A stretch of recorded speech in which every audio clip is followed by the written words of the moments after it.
O2. I'm delighted to say that through a combination of planes, trains and automobiles, Carl Froch, Paulie Malignaggi, David Haye is finally in the house after what was a real problem earlier on. We will now go onto the stage and see him and Tony Bellew on the scales. Let's hand over to our MC for the afternoon, the one and only Michael Buffer. Ladies and gentlemen, we are about 28 hours away from opening the doors to the O2 Arena for a great night of boxing, and approximately a little more than 30 hours away from the main event the world has been waiting for, the rematch. The rematch between two heavyweights, and it's going to be a great night of fights all night long. So let's get things started, ladies and gentlemen. As Eddie Hearn for Matchroom Boxing and Haymaker Ringstar Promotions proudly present the main event of the evening tomorrow night, 12 rounds of boxing in the heavyweight division. And it's all sponsored by William Hill, Voltarol, World of Tanks, and JD Sports. Let's bring the fighters to the stage and then to the scales at this time.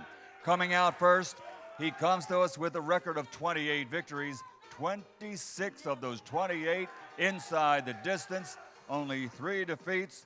From London, he is the Haymaker, David Haye!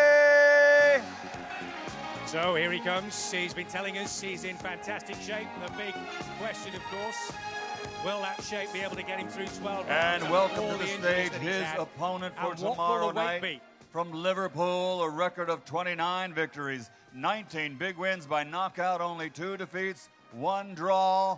Ladies and gentlemen, Anthony Bomber Bellew!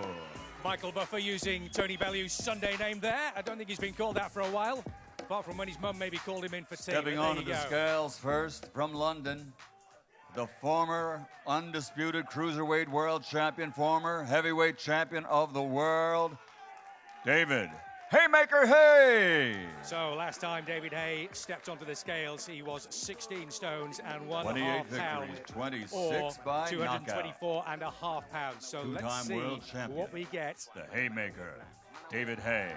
220 by the looks of things, just over. So about 4 pounds, Paulie Malignaggi, under what he was last time. 15 stone, 10 pounds, 2 ounces for the Haymaker, David Haye.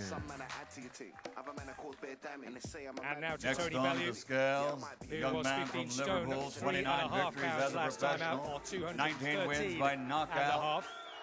The cruiserweight champion of the world, how he's looked in fantastic shape. Anthony Tony Bomber Bellew.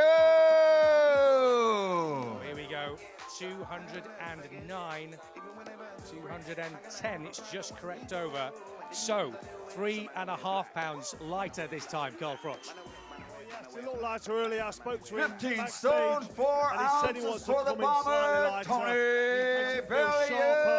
He's more comfortable at that weight, so if he's more comfortable mentally and he knows physically he can perform better, that's good news for Tony Bellew. What do you make of that, Paulie? You know, I think Carl makes a good point. You know, I think that at the end of the day, Tony now has fought a heavyweight 2 times, so he's more used to carrying that weight around, like Carl said. So I think just the experience of having been at the weight, having fought at the weight, having won at the weight, I think it give him more confidence. And of course, he's had the training camp, he's done the work, and so I would expect him to be confident at this point, and he's been talking like he's confident. Once again, here they are. By my reckoning, just about a 6 pound difference between the two of them. We expected it to be maybe a little bit more. We expected Tony Bellew to maybe come in a little bit lighter than what he has done, but the proof of the pudding, as they say, is in the eating, and of course we will see what it looks like in practice tomorrow night. So, one last opportunity for the pair of them to look into each other's eyes. It all got a little bit heated at the press conference yesterday. Let's see how things turn out this time around. A big smile on Tony Bellew's face. He's got a few words to say. And here we go. Are you ready? David Haye said he wasn't going to bite, but he looks like he's biting at the moment. The verbals are being sparred. The verbals are being sparred. It's almost fight time. You know, you get more things get on your nerves at this point. From the way on, more things get on your nerves. Now you know you're about to swap punches with this guy in front of you very soon. So everything about that person in front of you bothers you. What do you make of this, Carl? Plenty of verbals going on. It looks as if David Haye is trying to tell Tony Bellew yet again that whatever he throws at him, he has got the answers.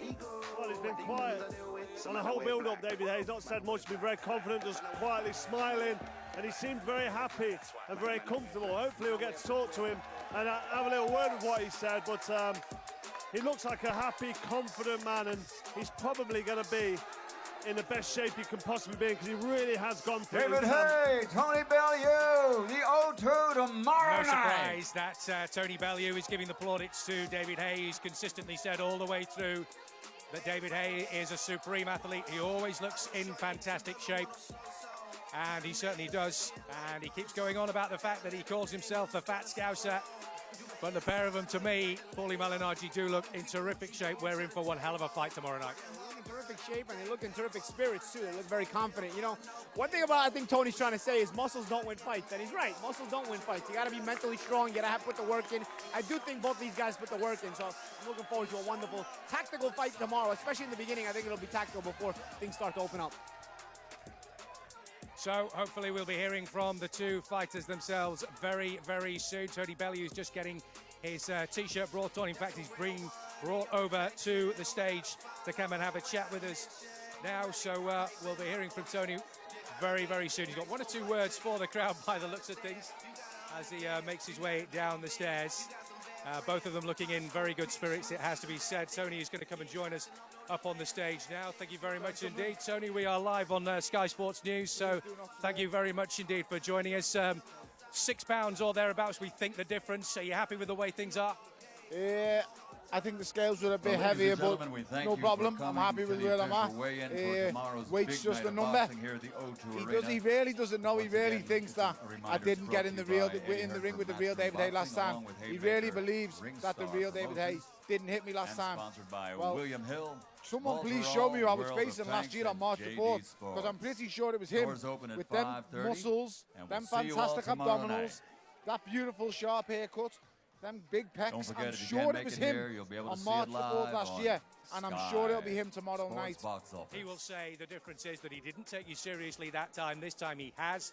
He had the injuries, of course, that he was coming back from. The Achilles went, etc.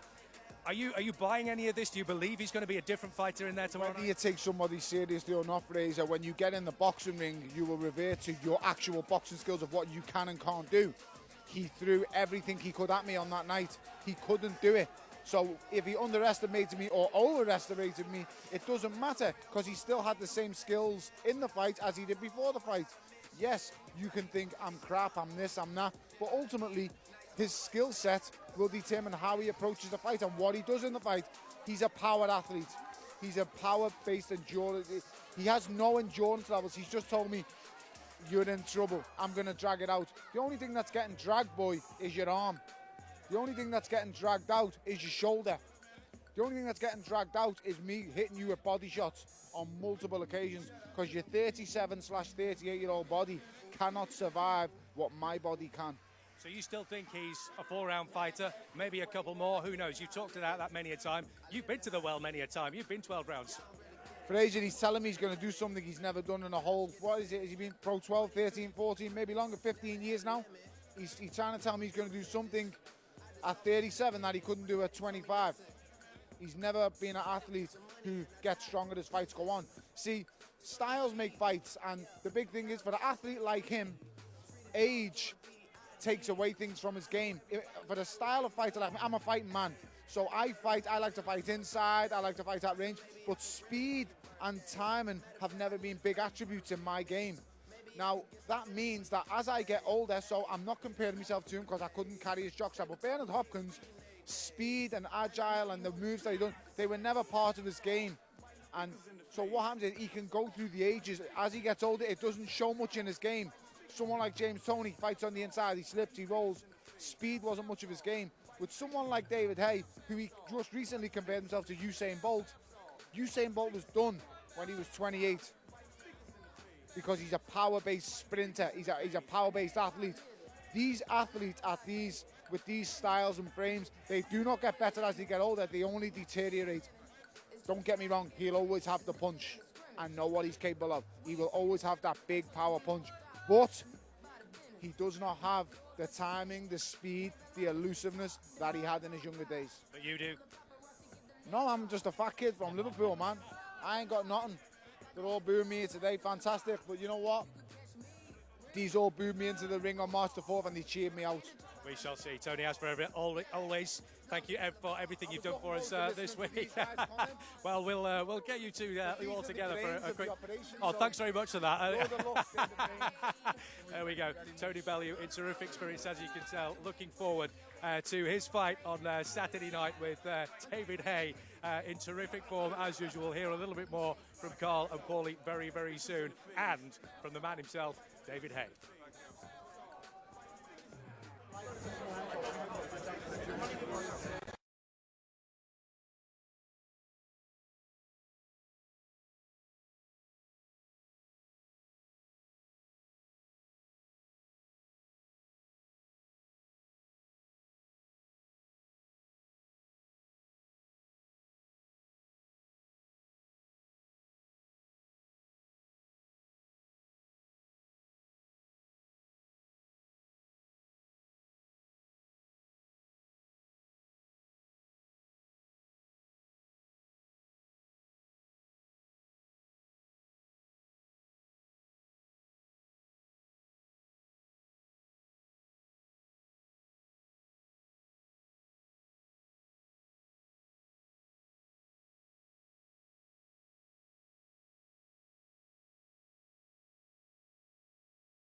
Yeah, just to confirm the weights which we had a little earlier, David Haye here weighing 15 stone 10 and 2, which is pretty good going, and Tony Bellew 15 stone and 4 ounces. So as far as you're concerned, we expected a little bit lighter.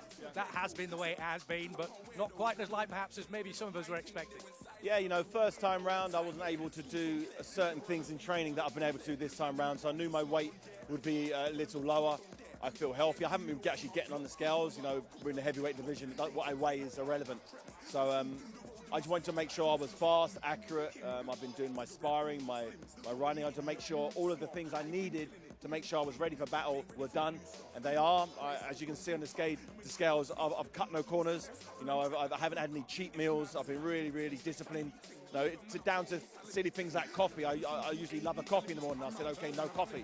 I've literally had all the sacrifices I normally people take for granted. I've just sort of cut them all out of my life. And I'm standing here now in a prime condition. So I know when I step into that ring tomorrow night, I've done everything humanly possible. So I'm ready. The million-dollar question for everybody is going to be, is your body going to be able to hold up to it again if it goes into a long fight? It's held up way better in training than it's ever done before. It's held up in sparring, and as I stand here today, I'm tip-top. You know, I can do things I haven't been able to do for many years. Box jumps, plyometrics, you know, sprinting. There's certain things I had to cut out of training because of pre-existing injuries. This time around, everything. So maybe the time out that I've had has allowed my body to rejuvenate and recover, because I'm firing on all cylinders now. And you talked about having the mask. You do seem pretty happy, pretty smiley. You seem to like you're in a very good place mentally at the moment as well. Yeah, I have to be. Last time around, I was very angry. I was annoyed. I was getting wound up. I was letting Tony Bellew get under my skin. This time around, whatever he says, it's bouncing off. And I'm just looking forward to fighting that, because I'm going to do my talking this time in the ring. Last time around, I gave all the talking outside the ring. And when the first bell rang, I had no real game plan. I was missing. I looked terrible. This time around, I want my talking to be done in the ring. Good thing Tony Bellew's come in shape this time round, because last time he was out of gas in round 7 or 8. This time round, he's going to really need something heavy in the tank, because I'm going to really push the pace for this fight. Drag him into the later part of the rounds and see exactly what his heart's like. I proved my heart last time. I want to see Tony Bellew's heart. Speaking of talking, there was quite a lot going on at the head-to-head just now. Bearing in mind it's a family show, can you give us an idea of what was being said? Most of it I can't really say, but it's basically, he's very confident. He thinks I've made a mistake taking this rematch, and he's going to knock me out. I highly disagree, and I just said to him, you know, the guy you're fighting tomorrow night is very different than the guy you fought over a year ago here. It's a very, very different night's work for you, so just be mentally prepared for that. As if to add to the drama of today, you had a nightmare getting here as well. Yeah. Just give us an idea of what happened. Yeah, it's an hour drive from where I am, or half an hour tube. I thought, let's jump on a tube, Jubilee line. Delays, not having it, so I had to jump in a black cab. But we got here in time, but it's a little bit of a manic day for the whole team. Fingers crossed that is the only thing that goes wrong for you this weekend. That's the big issue this weekend, and I'm happy.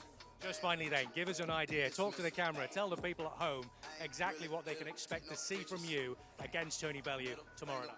You're going to see a prime David Haye. You're going to see someone who you haven't seen for many years. You know, it was 10 years a couple of months ago that I actually weighed up on the scale for Enzo Macunelli, you know, another cruiserweight champion, and I knocked him out in 2 rounds. And I'm on that type of form now. I feel that strong, I feel that good, and I'm ready for war. David, we wish you the very best of luck. Thanks again for everything from this week. So there we have it, both fighters on the scales, weighed in, ready for action. It all goes down here at the O2 tomorrow night. The big question, repeat or revenge? We shall see.